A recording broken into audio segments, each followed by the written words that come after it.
Ya. Si no tienen alguna duda, empezamos con todo.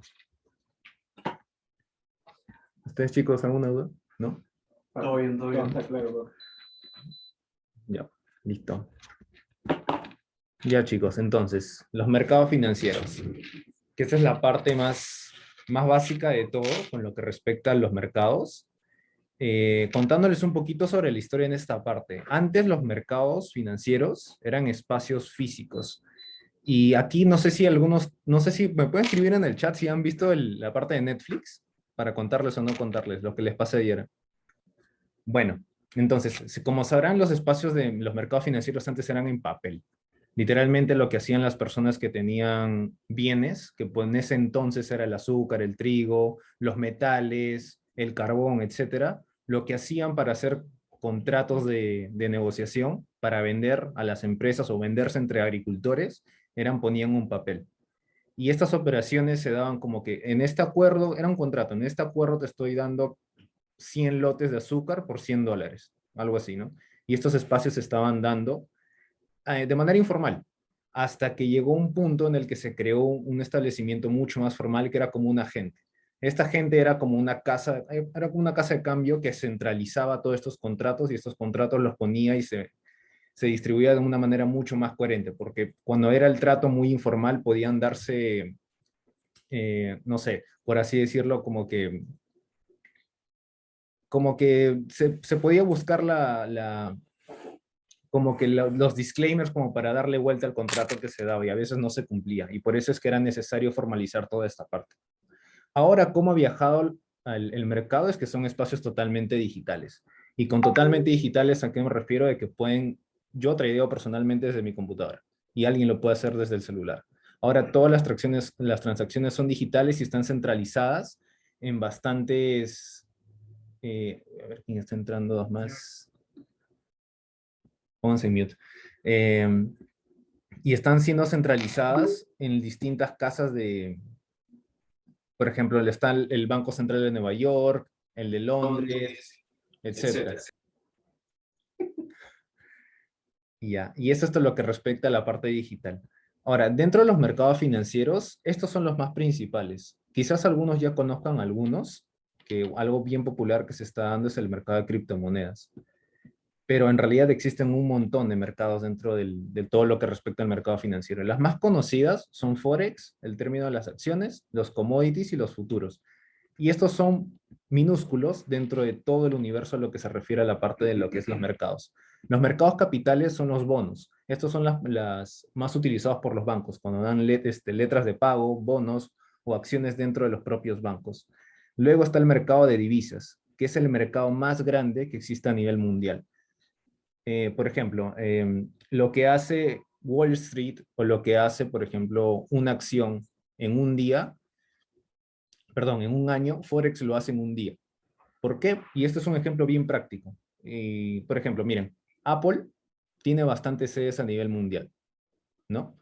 Entonces, a final de año, cuando tiene que recoger sus ganancias, lo hace a nivel de la moneda local del país. Pero estos, cuando quieren hacer la transferencia a su sedes principal que está en Estados Unidos, tienen que hacer el tipo de cambio, tienen que convertir toda la plata en dólares.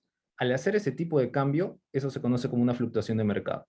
Y esa gran cantidad no estamos hablando de $1.000.000, estamos hablando de billones de dólares. Entonces, ese volumen de dinero alrededor de todas las empresas es lo que hace que también el mercado de Forex sea uno de los más grandes, porque todo el mundo lo utiliza. Y porque es una bolsa de necesidad. Recuerden esa palabra porque se las voy a comentar después, que es una bolsa de necesidad de esta parte de aquí.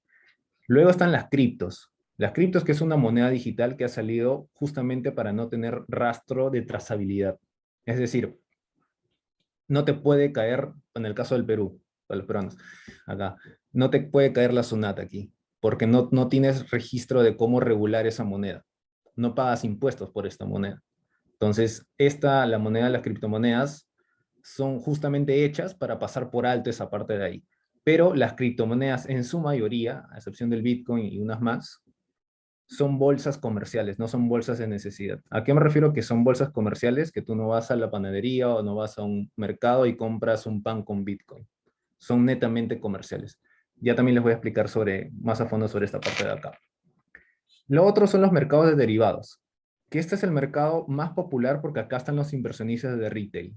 Los inversionistas de retail somos nosotros, cada uno de nosotros, inversionistas independientes, traders que son independientes, estamos aquí. Esta es la manera en cómo se opera el mercado y es la manera más comercial dentro de todo lo que se refiere al mercado, porque aquí está la mayor cantidad de volumen de personas que están dispuestas a invertir en el mercado.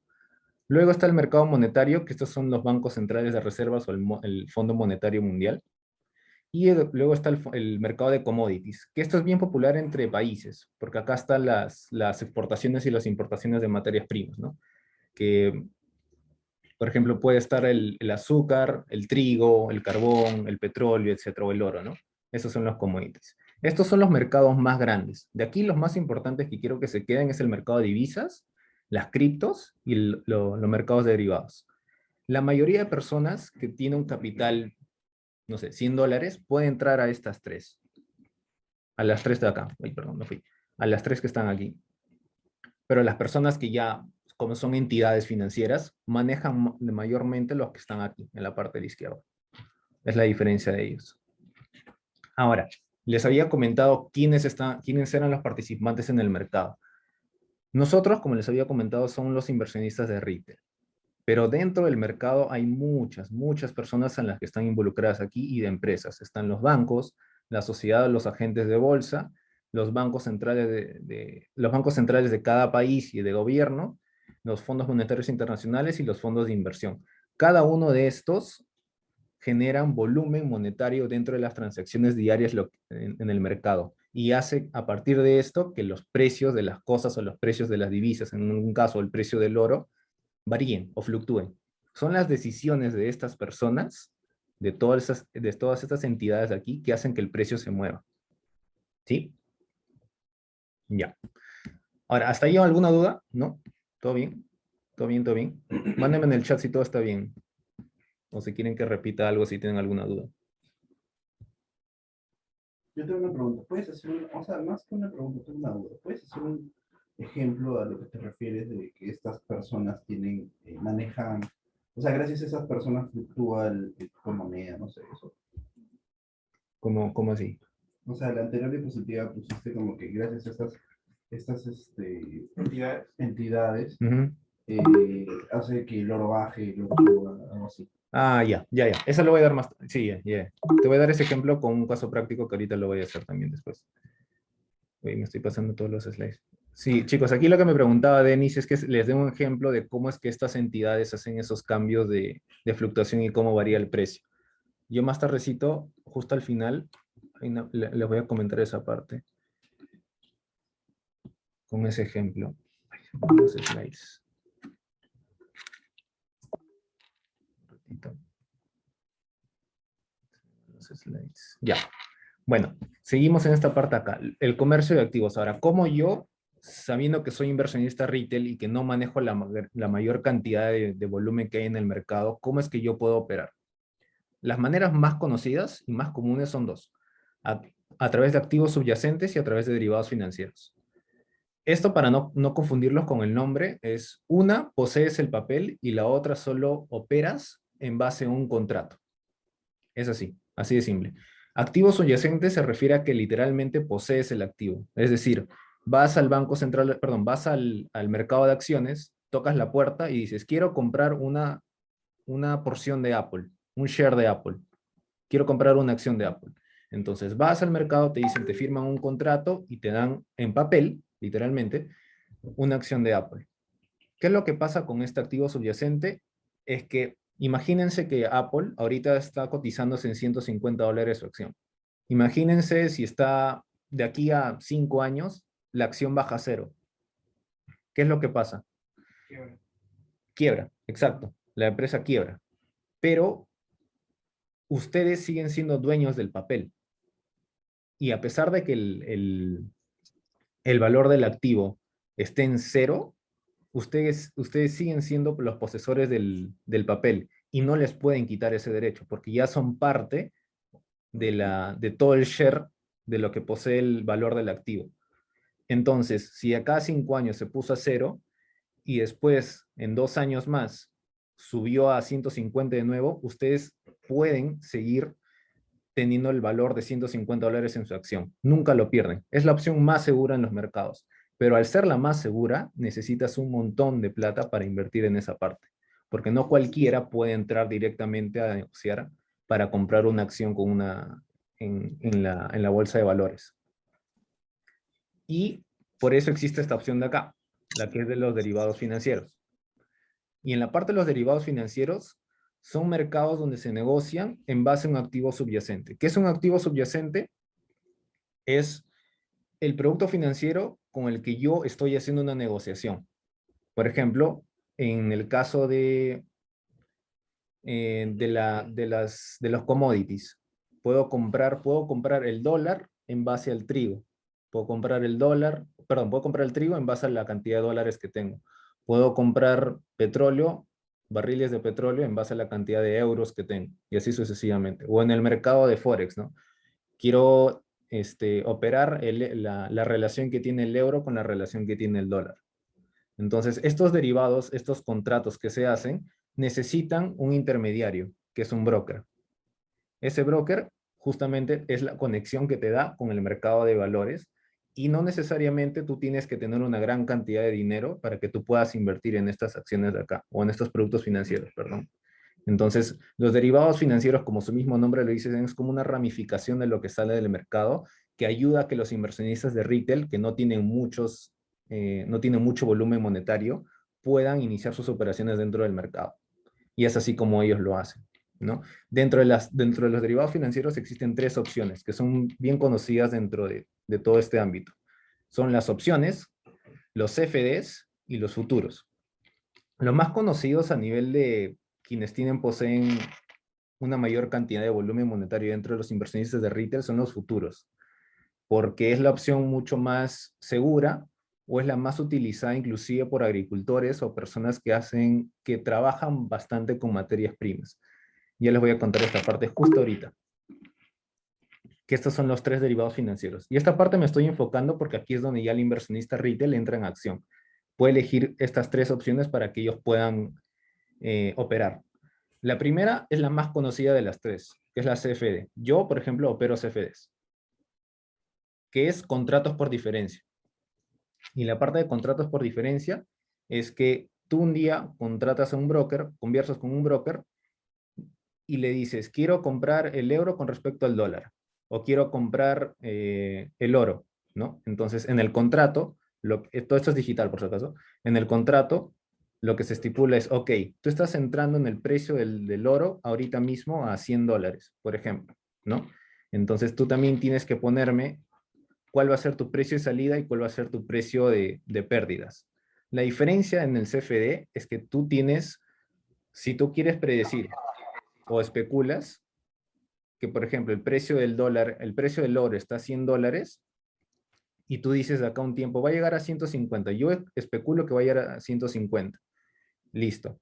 Entonces, el tiempo aquí no importa. Aquí es muy importante esa parte de aquí, porque el tiempo no tiene fecha de vencimiento, el contrato que está acá. Puede demorarse años y todavía no llegar a 150 y tú puedes seguir dentro de la operación. Y esto puede funcionar tanto a la baja como a la alza. Puedes comprar, puedes vender, según la especulación y el análisis que cada trader tenga. De esta manera, la diferencia de cómo ganas es el precio cuando tú lo especulaste, dijiste que era 150 con respecto a los $100 con el precio de entrada que tuviste, son $50. Entonces, esa diferencia de precios es lo que uno se lleva. Y existen opciones tanto a la alza como a la baja, como les había comentado, y esto de los CFDs se puede aplicar a Forex, a acciones, a los commodities o incluso a las criptomonedas, porque son contratos por diferencia de precios. Y todo activo o todo producto financiero que sea simbolizado a través de un precio se puede operar mediante los CFDs. ¿Sí? Después están los futuros. Los futuros son contratos que son a futuro literalmente. Es como que hoy día quiero comprar una Inca-Cola que está 10 soles, ¿no? O $10, perdón. Entonces, yo especulo que para el 2022 ya va a tener una valorización de $30. Entonces, este contrato, a diferencia de las CFDs, sí tiene fecha de vencimiento. Entonces, ese día es el último día en el cual uno puede realizar alguna acción sobre ese contrato que generó. ¿Sí? Entonces, uno gana por justamente esa diferencia de precios. Y la otra opción, que a mí se llama opciones, es otorgan al comprador el derecho y al vendedor la obligación de realizar la transacción a un precio fijo. Esta parte de aquí, que es media compleja, se las voy a dibujar. Vamos a hacer la parte de las opciones. Imagínense que ustedes están aquí, una persona X, y acá tenemos una persona que es dueño de un departamento, ¿no? Entonces, yo como una persona interesada en la parte de inversiones, quiero hacer un contrato de opciones. Entonces, ahorita, el precio de la inmobiliaria es $100,000, por ejemplo, ¿no? Vamos a hacer este ejemplo de acá. Y yo le digo, ok, quiero hacer un contrato contigo, quiero hacer el contrato de comprarte la opción de vender la casa, perdón, de comprar la casa a $150,000 de acá a un año. Entonces yo le digo, quiero comprar la opción de comprar la casa o el DEPA a $150,000. Pero con una fecha fin. Imaginemos, hoy estamos noviembre, ¿no? Hoy es noviembre. Entonces yo le voy a decir para junio del 2022. Entonces, para junio del 2022 yo quiero comprarte la casa a $150,000. Quiero tener esa opción de compra. Pero la persona va a decir, ok, me estás comprando la opción, pero yo a cambio te estoy dando todo esto gratis, ¿no? O sea, no estoy, si sube el precio más, ¿qué hago yo, no? Pierdo, ¿no? Entonces, para que se genere ese contrato, se paga una prima. La persona de aquí, el dueño de la casa, le exige una prima. Y esa prima es una mensualidad, ¿no? Imaginemos que el contrato es por $5,000. O sea, en pocas palabras, ¿qué se dice? Hoy, siendo noviembre, le estoy comprando la opción de comprar la casa a $150,000 en junio de 2022, pero le tengo que pagar mensualmente $5,000 para seguir vigente con esa opción. Entonces, así ambas partes están firmando un contrato en el cual están de acuerdo. Ahora, ¿qué es lo que pasa? Imaginemos que ya estamos en, ¿cuándo dije? Junio. En junio de 2022. Entonces, ¿qué pasaría si el valor de la inmobiliaria o el valor de las casas pasa algún acontecimiento en el mercado y vale $200,000? El valor real, ¿no? Entonces, como la persona de aquí ya firmó el contrato de comprar la casa a $150,000, en realidad está ganando, porque el valor real es 200,000 y el valor que él firmó en el contrato era 150, entonces lo está teniendo más barato que el valor real. Y a cambio de eso ha tenido que pagar $5,000 mensuales, ¿no? Ahora, ¿qué pasa en el caso contrario? ¿No? Que vale, no sé, $100,000, ¿no?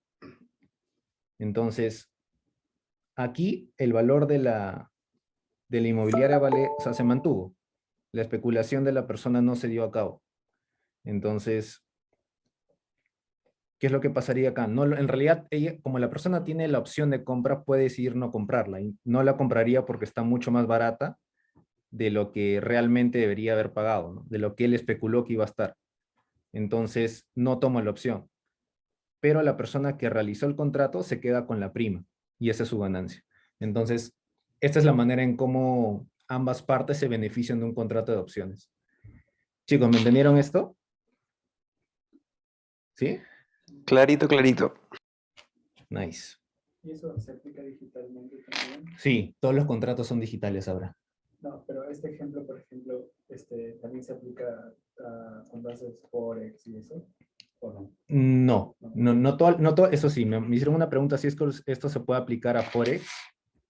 Y las opciones sí se pueden aplicar a Forex, pero no todos los brokers tienen esa posibilidad. No todos los brokers tienen esa posibilidad. Depende del broker. Depende del broker, depende cómo tú te asocias te asocies a ese broker si es que tiene la disponibilidad de dar Esta opción. opciones de opciones. Opción de opción. Sí, esa es la parte de opciones. Y la parte de futuros, que esta parte de aquí, futuros, es prácticamente lo mismo que opciones, pero no tiene la parte de opciones. Entonces, aquí hay una persona, son dos personas, siempre tiene que haber dos personas en esta parte de acá. Y acá hay una persona intermedia, que esto se le conoce como la casa de compensación, que si se acuerdan, al inicio les mencioné de que en el mercado cuando inició era todo sobre papel, y esto prestaba muchísimo a que existan contrapartidas, que habían huecos legales, etcétera. Entonces, por eso se estableció esto de manera formal. Y aquí es donde se puso la casa de compensación, que es como un agente intermedio entre ambas partes, ¿no? Entre la parte A y la parte B. Entonces, una persona, imagínense que vende trigo, ¿no? Entonces, la persona A le dice, quiero comprar trigo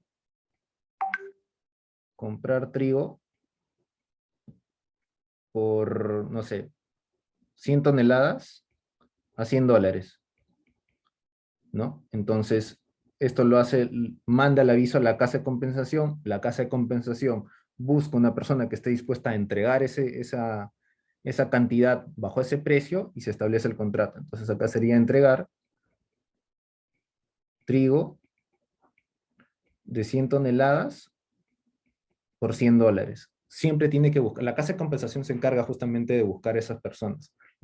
Entonces, este contrato se firma también en noviembre con un valor real del mercado de $100, ¿no? Del trigo.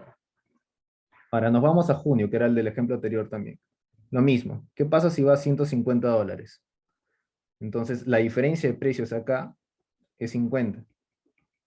Entonces, la persona B, como el valor real es mayor que la parte de cómo se inició el contrato, tiene que dar estos $50 extra. Entonces, estos $50 se van aquí. Y aquí la persona A decide, ¿se queda con el trigo o se queda con la plata? ¿No? Y eso es como se van haciendo las opciones de futuros. Uno estipula cuál va a ser el precio a futuro, ¿no? Y eso viene a ser la persona A. Y aquí estamos nosotros, por ejemplo, ¿no? Alguien que está especulando cuál va a ser el precio del trigo a futuro, en meses, etcétera, ¿no? Y en base a eso, a esa operación que está haciendo, es que se le busca una persona que está dispuesta a hacer la otra parte de ese contrato, lo leen los contratos, lo conversan, van a la casa de compensación y ahí es donde firman el contrato ambas partes y se da la operación. Esa es la parte de futuros. La diferencia aquí es que, bueno, la similitud es que las dos tienen fecha de vigencia. Y la diferencia es que uno tiene la opción de compra y la otra no tiene la opción. Es una obligación. Esa es la diferencia. Quienes utilizan bastante esto son los agricultores. Hice el ejemplo de trigo porque bastantes las personas que tienen empresas de ganadería o mineras o de bienes de materias primas lo utilizan bastante en futuros. Es más, futuros fue la primera opción que salió a la luz en el mercado, tanto como la compra de acciones. Y así. Entonces, esos son los, chicos, hasta ahí no quiero verlos mareados, espero no verlos mareados. ¿Todos me entendieron? ¿Sí? ¿Sí? Buenazo. ¿Sí? ¿No los mareé? ¿No los mareé? ¿Sí? Ya, buenazo. Ya, entonces, habiendo pasado lo más difícil, les voy a contar esta parte de acá. Futuros y opciones, yo no opero. Conozco en teoría sobre el tema, pero yo les quiero brindar lo que yo sé, que es CFDs. Y en CFDs, el mercado más comercial es el de Forex, porque ya les habías comentado que es el mercado muchísimo más grande. Es el que mueve más plata a nivel mundial. Este también es conocido como el mercado de divisas y corresponde a cómo se simboliza esto mediante una paridad, que viene a ser dos divisas mezcladas en un solo símbolo. Y esto viene a ser justamente el mercado de Forex. Dentro de esta parte de aquí están todas las divisas que nosotros conocemos. Existen pares mayores y existen pares menores. Los pares mayores son todos los que encuentran en las casas de cambio. Es decir, cuando van, por ejemplo, a una casa de cambio. La casa de cambio de la esquina.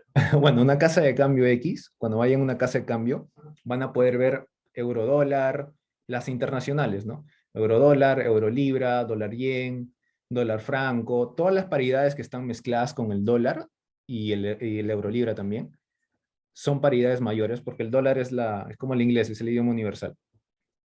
Y después están los pares menores, que estos no los encuentras en la casa de cambio. Estos vienen a ser una multiplicación de dos pares de divisa. Por ejemplo, el libra-yen es la multiplicación de libra-dólar con el dólar-yen. De libra-dólar con el dólar-yen. Entonces, de esa multiplicación existe esta paridad acá, que es una paridad creada, por así decirlo, dentro del mercado. No es que sea una estafa, no es una estafa, es algo creado, que es simplemente una matemática, que es una multiplicación entre dos divisas. Y de ahí sale este par de aquí. Estos también pueden ser operados, pero como jerarquía, y por no ser encontrar una casa de cambio, se les conoce como pares menores, ¿no? Estos no, tú no puedes, si tienes libras, si quieres comprar yenes, tienes que primero cambiarlo a dólares y después de dólares a yenes. Es por eso que son pares menores. Pero sí existe esa transacción, solo que con un intermediario que es el dólar. ¿Sí? Ya. Ahora, si la temperatura se mide con Celsius o kelvins, el precio se mide con pips. En el caso de Forex se llama pips. Y para los pares que están mezclados, que no tengan al yen, el yen, la moneda japonesa, se mide por cada 4 centésimas. Por ejemplo, acá tenemos ahorita la cotización del dólar, creo que esto lo puse acá un mes, era cada euro equivale a 1.18563 dólares. Entonces, los valores del PIB se mide con cada cuarto de centésima. Es una parte de proporción. Es 0.01%. Entonces, ahí se mide. Entonces, para ponerles el ejemplo, si el valor actual del dólar es 1.856, luego de un tiempo cambia a 1.1866, entonces el precio ha incrementado su valor en 10 pips. Así se le conoce. Cuando, por ejemplo, el dólar sol, que está a 3.90 y 4, si sube a 4, habrá incrementado una cierta cantidad de pips, ¿no? Así se le conoce en el mercado, ¿no? A nosotros creo que en la vida cotidiana le conocemos que incrementó el tipo de cambio, pero se le conoce así en el mercado como pips. Y todos los pares que están asociados con el yen no son 4 los dígitos, sino solamente son 2. Entonces, por ejemplo, acá también está el libra yen, el dólar yen, el franco yen, etcétera, ¿no? Entonces, acá en el ejemplo por ejemplo, tenemos 109.76, que es el tipo de cambio actual del dólar yen, y luego un paso de tiempo pasa a 108.76, entonces el precio ha disminuido su valor en 100 pips. De 109 pasó a 108, y así es como cambian los pips. Esto es súper importante, porque en base a esto uno va conociendo cuánto es el movimiento del precio, midiéndolo con una regla, ¿no? Y esa regla es justamente los pips. Ahora, en el caso de las acciones, no se les conoce como pips, sino se les conoce como ticks, que es solamente una diferencia ahí de nombre. Pero el valor de toda acción está estandarizado a 0.01. Es como si fuera el yen. Como si fuera el yen. Toda acción que se cotiza en el mercado se cotiza por ticks y cada ticks vale una centésima de dólar. Todas. Hasta ahí dudas. Gran aporte. Ya. Listo. Ya. Ahora, esta parte... Dani, una consulta, lo de los Dime. pips que dices, ¿es equivalente a los puntos básicos, puede ser? Sí. ¿O son diferentes? Sí. Ah, ok. Sí. Tiene bastantes nombres, pero yo lo conocí por pi, pero es el punto en porcentaje. Pero es así, es lo que significa las siglas en inglés.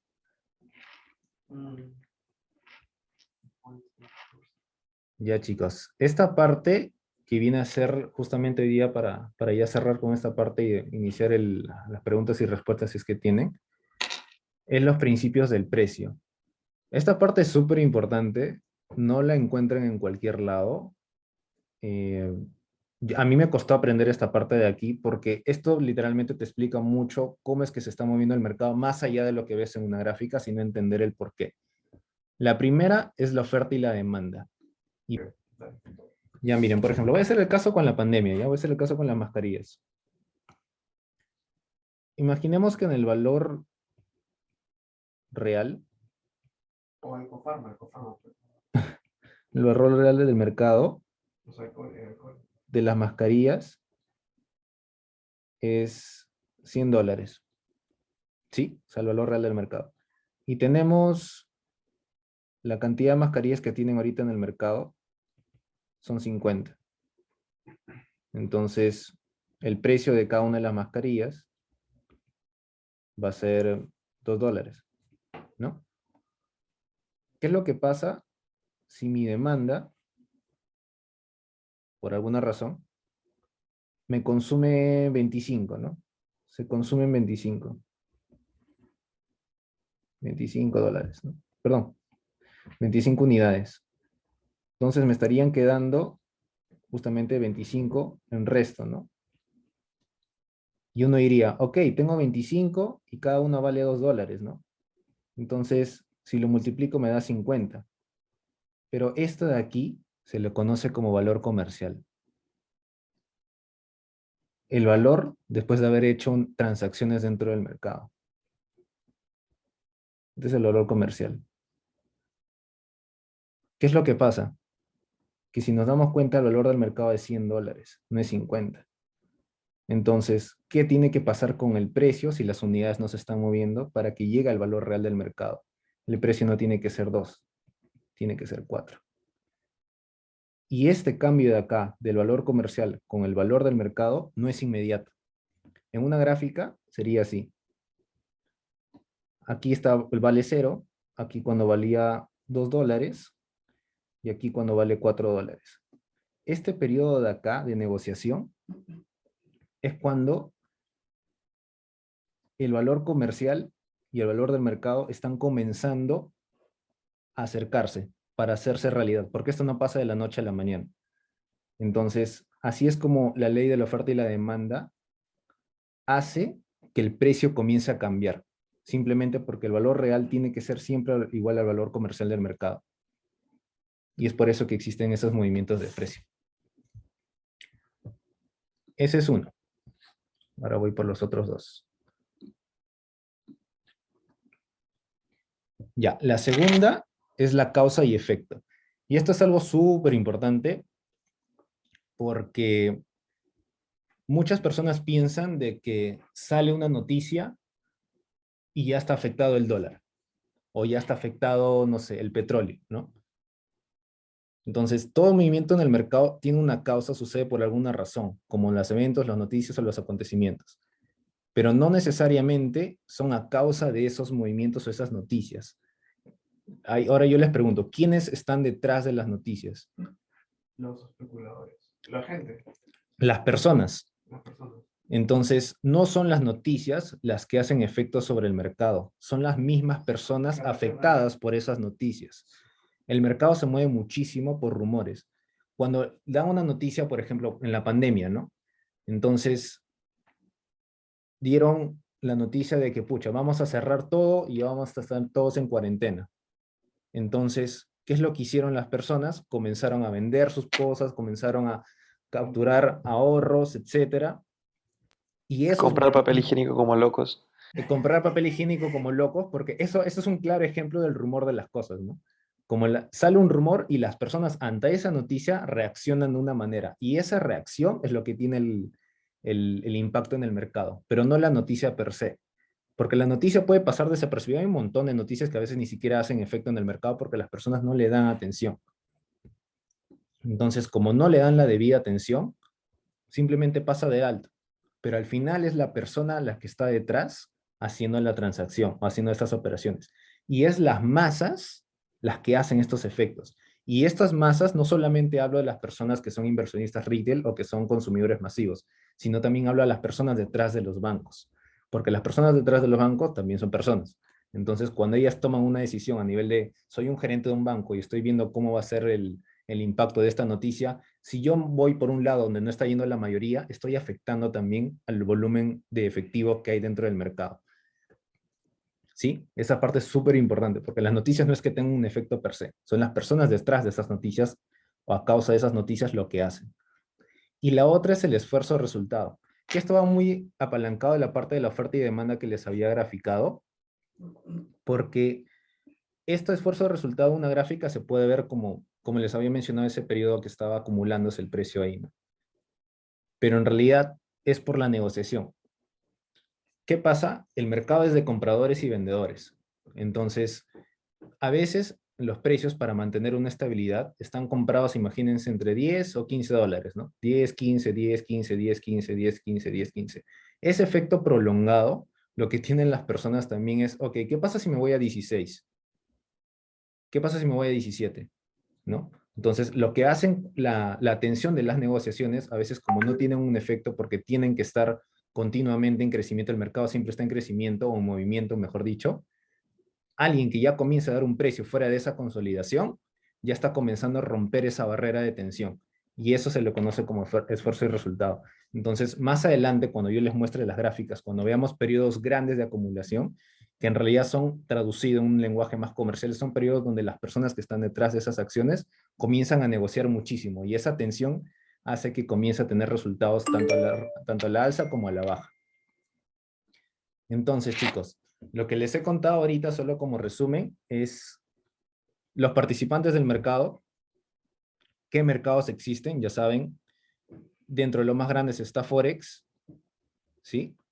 Nosotros como inversionistas de retail, porque no somos, a menos que sean dueños de bancos o de fondos monetarios, tenemos tenemos dos opciones, que son los activos subyacentes o las acciones en sí. Pero a las acciones en general se les tiene que tener un volumen muy grande de dinero para poder interactuar dentro del mercado. Y las opciones subyacentes, que son las más conocidas, las CFDs, los futuros y las opciones, son las que nosotros podemos operar, ¿no? Y ya. Y eso sería, chicos. ¿Tienen alguna duda? Dudas, lo que sea. ¿No? Está todo correcto. ¿Todo claro? Todo claro, papi. Listo. Bueno, chicos, en realidad eso sería.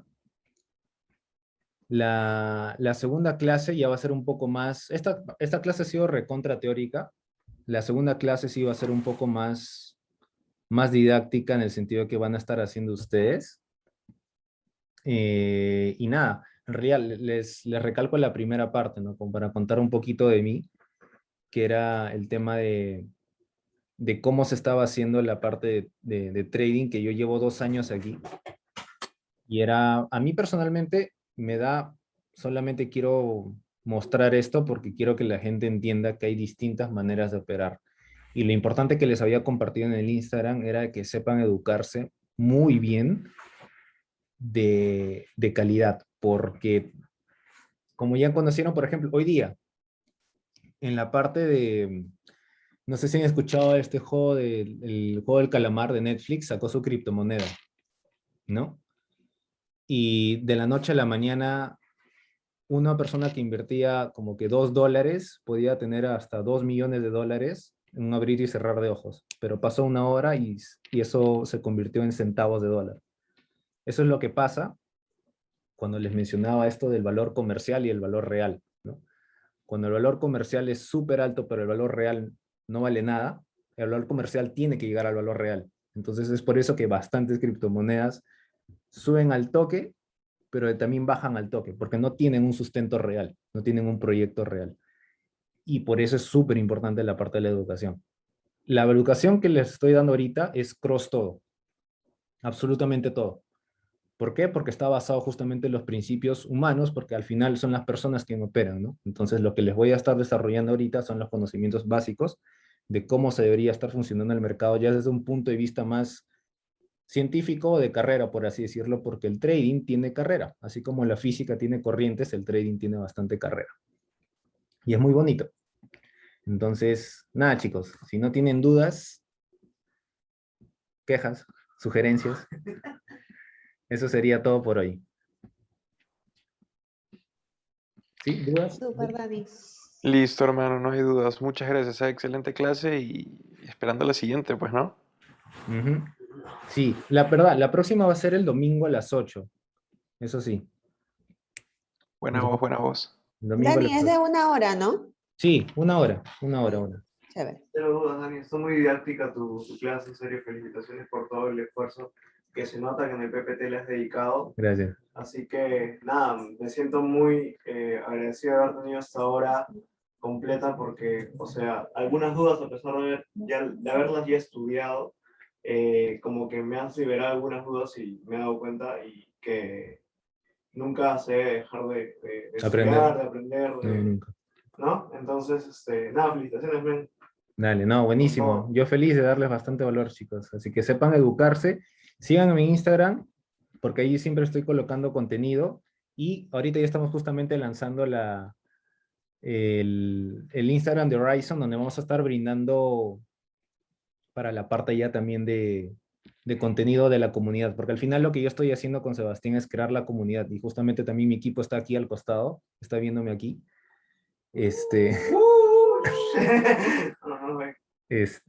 Porque también estamos creando esta comunidad de traders. Ay, Luca, gracias. Ya, y sí, y en realidad les digo, como en la primera parte, es que yo me mentoreé gracias a Ian Víctor Cueva. Entonces, por el espacio, en realidad, porque esta es la oficina de Ian Víctor Cueva, aquí es donde él da sus sesiones en vivo, que el chico es top trader, y felizmente, gracias a Dios, lo conozco y tuve la posibilidad de ser su pupilo, por así decirlo. Entonces, gracias por eso, Yambi, porque como esto va a estar grabado por YouTube, gracias por eso. Y nada, chicos, nos vemos este domingo. Listo, hermano, muchas Gracias, gracias. Gaby.